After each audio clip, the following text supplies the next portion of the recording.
Dear audience, welcome back. Today I am going to discuss on principal, net time, simple interest or profit.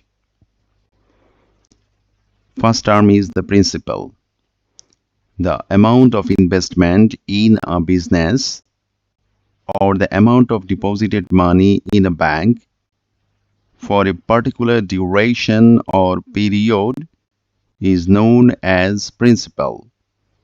It is usually denoted by P. The second term is here net time. The total time for investment is known as net time. Usually it is denoted by N. Simple interest or profit. The extra amount calculated on principal is known as simple interest. It is usually denoted by I.